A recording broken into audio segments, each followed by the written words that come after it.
Welcome to your channel youth study Sunil. दोस्तों, हम RRB general science youth competition book का review लेके आए हैं। तो पाचन तंत्र का दूसरा चैप्टर यहाँ पर हम देखेंगे। तो चलिए शुरू करते हैं।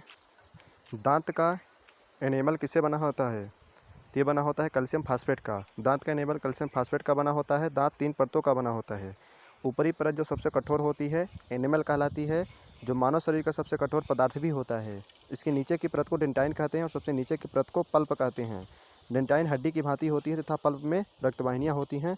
सबसे नीचे दांत की जड़ियाँ मूल होती है। नेक्स्ट क्वेश्चन, पाचन में मदद करने के लिए शरीर में कौन सा एसिड प्रयोग किया जाता है? एक किया जाता है हाइड्रोक्लोरिक एसिड, जिसको हम हाइड्रोक्लोरिक अम्ल बोलते हैं, HCl। पाचन में मदद करने के लिए शरीर में हाइड्रोक्लोरिक एसिड का प्रयोग किया जाता है। हाइड्रोक्लोरिक एसिड पेट में मौजूद अन्य गैस्ट्रिक रसों के साथ मिलकर पाचन में सहायता करने के साथ साथ खाद्य पदार्थों में पाए जाने वाले जीवाणुओं को मारकर हमें बीमारी से भी बचाता है। नेक्स्ट क्वेश्चन, भोजन से प्राप्त ऊर्जा को कैसे मापा जाता है? तो ये मापा जाता है कैलोरी। भोजन से प्राप्त ऊर्जा को कैलोरी से मापते हैं। सबसे पहले प्रोफेसर निकोलस क्लीमेंट ने सन 1824 ईस्वी में कैलोरी को ऊर्जा की इकाई के रूप में परिभाषित किया। 1 ग्राम जल का ताप 1 डिग्री सेल्सियस बढ़ाने के लिए 1 कैलोरी ऊष्मा की आवश्यकता होती है। नेक्स्ट क्वेश्चन, मानव शरीर का एकमात्र अंग जो पुनः विकसित पुनः सृजित हो जा सकता है, ये हो सकता है जिगर, जिसको हम लीवर भी बोलते हैं। मानव शरीर का एकमात्र अंग जिगर लीवर जो पुनः विकसित और सृजित किया जा सकता है। जिगर शरीर का सबसे बड़ा ग्रंथि है, जिसका वजन 1.5 से 2.0 किलोग्राम तक होता है। लीवर से पित्त स्रावित होता है। एक क्वेश्चन यहाँ पर यह भी बनता है कि पित्त का स्रावण कहाँ से होता है? तो हमारा राइट आंसर हो जाएगा लीवर से होता है। नेक्स्ट क्वेश्चन, मानव शरीर में कंठ को क्या कहा जाता है? तो ये कहा जाता है वॉयस बॉक्स। मानव शरीर में कंठ को वॉयस बॉक्स कहा जाता है। वैक्स में लगभग 5 सेंटीमीटर लंबी नलिका होती है, जो गले में ट्रेकिया के ऊपर और भोजन नली के सामने स्थित होती है। नेक्स्ट क्वेश्चन, एक मानव जीभ में औसतन कितनी स्वाद कलिकाएँ मौजूद होती हैं? ये होती हैं 2000 से 8000 तक। नेक्स्ट क्वेश्चन, चलिए इसका हम रिव्यू देते हैं। जीभ अधिकांश जीव जंतुओं के शरीर का आवश्यक अंग है। जीभ पर स्वादग्राही अंगों में स्थित होती है। जीभ पर पाई जाने वाली स्वाद कलिकाएं भोजन का स्वाद बनाती हैं। स्वादग्राही स्वाद नलिकाओं में स्थित होते हैं। मनुष्य में लगभग 2000 से 8000 स्वाद कलिकाएं जीभ पर पाई जाती हैं। एक वयस्क मानव का पूरा पाचन तंत्र यानी मुंह से गुदा तक कितने मीटर लंबा होता है? तो ये होता है 9 मीटर लंबा।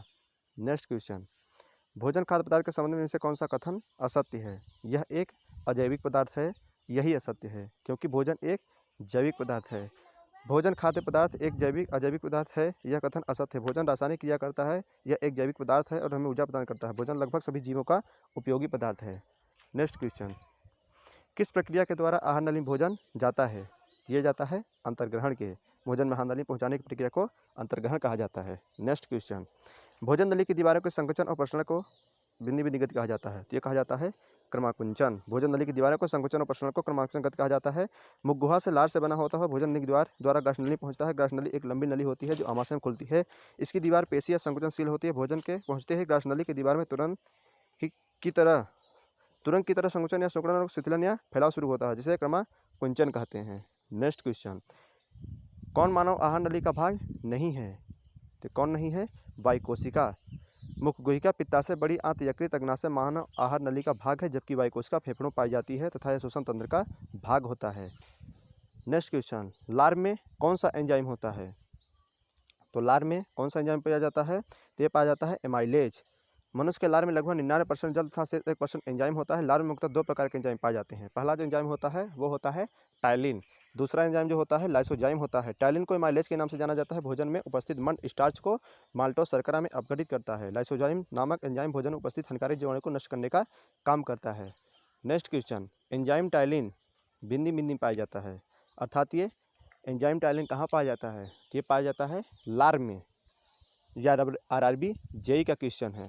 नेक्स्ट क्वेश्चन, पाचन के बाद कार्बोहाइड्रेट को परिवर्तित कर दिया जाता है, तो किसमें कर दिया जाता है? मनुष्य में भोजन का पाचन मुंह से ही शुरू हो जाता है। इस क्रिया को मुखगुहा आहारनाल वृषणनली ग्रंथि का आध भाग लेते हैं। आंतररस में कई प्रकार के एंजाइम होते हैं जो जटिल कार्बोहाइड्रेट को ग्लूकोज में, प्रोटीन को अमीनो एसिड में और वसा को फैटी एसिड में परिवर्तित करते हैं। नेक्स्ट क्वेश्चन, पित्त के कार्य को क्या कहा जाता है? तो कहता है अंचयन या निस्तापन या ऑक्सीकरण या पायसीकरण। तो राइट आंसर हमारा हो जाएगा पायसीकरण। यकृत एक सहायक पाचन ग्रंथि है जो पित्त का उत्पादन करती है। पित्त एक क्षारीय यौगिक है जो वसा के टूटने में मदद करता है। लिपिड के पायसीकरण में पाचन के समय पित्त लिपिड से जुड़ता है। नेक्स्ट क्वेश्चन, अग्नाशयी रस में मौजूद बिंदी एंजाइम प्रोटीन को अमीनो एसिड में परिवर्तित करता है, तो ये करता है ट्रिप्सिन। अग्नाशय रस से मौजूद सभी एंजाइम निष्क्रिय अवस्था में होते हैं। Trypsinogen, chymotrypsinogen, procarboxypeptidase, amylase, lipase और न्यूक्लियस ट्रिप्सिनोजेन एंजाइम को एंटेरोकाइनेज द्वारा सक्रिय किया जाता है, जो आंतरिक मुस्कुलसा द्वारा स्थापित होता है। ट्रिप्सिनोजेन की सक्रिय ट्रिप्सिन बदल देता है। ट्रिप्सिन से उपस्थित सभी एंजाइम को सक्रिय कर देता है। नेक्स्ट क्वेश्चन, पाचन के दौरान पित्त की भूमिका क्या होता है? ये होता है वसा का वाष्पीकरण। पित्त की मुख्य भूमिका होता है वसा का वाष्पीकरण। पाचन के दौरान पित्त की भूमिका वसा का वाष्पीकरण होती है। नेक्स्ट क्वेश्चन, मनुष्य के पाचन तंत्र में उत्सर्जित अम्ल कौन सा होता है? ये होता है हाइड्रोक्लोरिक अम्ल।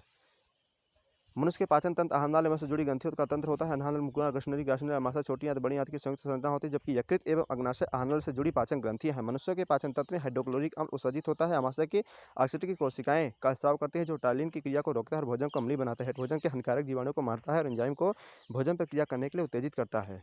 नेक्स्ट क्वेश्चन, दंतबल्क दंत इनामल किससे बना होता है? ये बना होता है कैल्शियम फास्फेट का। दंतबल्क इनामल कैल्शियम फास्फेट का बना होता है। दांत का सबसे कठोर भाग है। पौराणिक पर इसकी परत सबसे मोटी और ग्रीवा के नीचे अपेक्षाकृत पतली होती है। इसमें कैल्शियम फास्फेट के अतिरिक्त मैग्नीशियम फास्फेट और कैल्शियम क्लोराइड भी पाया जाता है। नेक्स्ट क्वेश्चन, गले में काहे का छल्ला मौजूद होता है? ये होता है उपास्थिका। उपास्थि मानव शरीर अन्य प्राणी में पाया जाने वाला लचीला संयोजी ऊतक है। ये हमारी मज्जा में उपस्थित कॉन्ड्रोसाइट्स कोशिकाओं के बने होते हैं। कान की हड्डी, नाक की हड्डी, गले की हड्डी, अस्थियों के जोड़ आदि उपस्थित बने होते हैं। उपास्थि शरीर के ऊतकों को मजबूत बनाने का काम करते हैं। ये हमारे शरीर के जोड़ों को लचीला भी बनाता है। इसकी उपस्थिति के कारण हमारे शरीर के कई अंग सुचारू रूप से काम करते हैं। नेक्स्ट क्वेश्चन, लार ग्रंथि किस एंजाइम से स्थापित होता है? ये होता है एमाइलेज से। लार का स्राव मुख्य लार ग्रंथियों से होता है। लार में एमाइलेज एंजाइम होता है, जो स्टार्च को शर्करा में तोड़ता है। इस प्रकार भोजन को पाचन मुख्य रूप से शुरू होता है। नेक्स्ट क्वेश्चन, मानव पाचन तंत्र में पित्त रस का स्राव होता है। ये होता है यकृत से। अभी हम देखे थे, बताए थे कि पित्त रस का स्राव कहाँ से होता है? ये होता है लीवर से अर्थात यकृत से।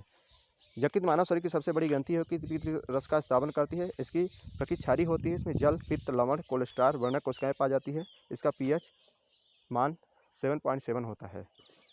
नेक्स्ट क्वेश्चन, भोजन के पाचन की प्रक्रिया के दौरान होने वाले ऊर्जा परिवर्तन के प्रकार को बताइए। ये होता है रासायनिक ऊर्जा से उष्मा ऊर्जा। भोजन पाचन प्रक्रिया के दौरान होने वाला ऊर्जा परिवर्तन जो होता है वो रासायनिक ऊर्जा से उष्मा ऊर्जा के रूप में परिवर्तन होता है। नेक्स्ट क्वेश्चन, किसको पचाने के लिए शाकाहारी को लंबी छोटी आंत की आवश्यकता होती है? ये सेलुलोज को पचाने के लिए। सेलुलोज को पचाने के लिए शाकाहारी की लंबी छोटी आंत की आवश्यकता होती है, जिसे जीकम कहते हैं। सेलुलोज एक कार्बनिक यौगिक है, जिसमें एक ही प्रकार के अणु लगातार जुड़ने से 1000 अणु वाला पॉलीमर बन जाता है। बहुत सारे हरे पौधों की कोशिका भित्तियां सेलुलोज की ही बनी होती है। कपास के रेशों का 90% हिस्सा सेलुलोज होता है। नेक्स्ट क्वेश्चन, मानव में भोजन और हवा के लिए सामान्य मार्ग क्या होता है? ये होता है ग्रसनी। ग्रसनी आहार और वायु दोनों के लिए उभयनिष्ठ मार्ग ग्रसनी ग्रंथ द्वारा श्वासनली में खुलती है। कंठ एक उपास्थि पेटिका होती है, जो ध्वनि उत्पादन में सहायता करती है, इसलिए इसे ध्वनि पेटिका भी कहा जाता है। नेक्स्ट क्वेश्चन, दंतबल्क टूथ इनामल से बना होता है, जो एसिड से नष्ट हो जाने पर दांतों के क्षय का कारण बनता है। तो ये होता है कैल्शियम फास्फेट। दंतबल्क कैल्शियम फास्फेट से बना होता है, जो एसिड से नष्ट हो जाने पर दांतों के क्षय का कारण बनता है। दंतबल्क का पीएच मान 5.5 से कम होने पर दांतों का क्षय होना है। नेक्स्ट क्वेश्चन, यकृत कार्य करता है? ये करता है पाचन। यकृत जिगर मानव शरीर की सबसे बड़ी ग्रंथि है, जो पित्त का निर्माण करती है। पित्त यकृत वाहिनी, उपतंत्र तथा पित्तवाहिनी द्वारा ग्रहणी पित्ताशय में चला जाता है। पाचन तंत्र में अवशोषित आंतररस के उपचार का मुख्य स्थान है। यकृत पाचन का कार्य करता है। यकृत मानव शरीर के लगभग 300 से ज़्यादा विभिन्न प्रकार के कार्य करता है। ग्लूकोज के बनने वाले ग्लाइकोजन शरीर के लिए ईंधन को संग्रहित करना, पचे हुए भोजन से वसा प्रोटीनों को संचालित करने में मदद करता है। भ्रूण अवस्था में यकृत रक्त बनाने का काम भी करता है। कार्बोहाइड्रेट और प्रोटीन को वसा में परिवर्तित करता है। नेक्स्ट क्वेश्चन, किसमें मांसपेशियों के लयबद्ध संकोचन के परिणामस्वरूप बच्चा पैदा होता है? तो ये होता है गर्भाशय में। गर्भाशय का मुख्य कार्य निषेचित अनिलों को भ्रूण में परिवर्तित होने तक इनके विकास के लिए स्थान प्रदान करना है। इसके साथ आगे चलकर गर्भाशय के मांसपेशियों से लयबद्ध संकोचन के परिणामस्वरूप बच्चा पैदा होता है।